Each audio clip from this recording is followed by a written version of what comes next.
يا ربي إن روحي تؤلم. Awa uku da ya wuce Aminu je tan babban amini na ya haɗu da mummunan accident shi ma.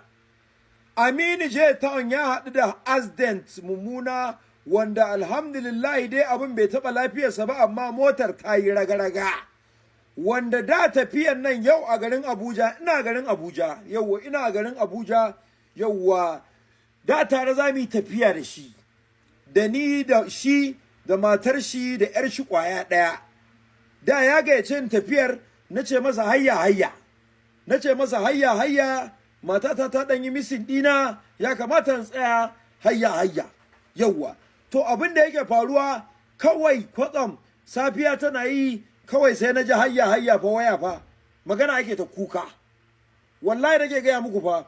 So za ku ji ina ta surutai akan titi da matsalolin da suke faruwa akan titi, saboda mutanenmu na Najeriya musamman 'yan arewa muna mugun wasa a titi. Kawai dai Allah ya kiyaye, an san mutum ba wayan shi ne yake iya bashi abu ba, amma dai prevention is better than cure.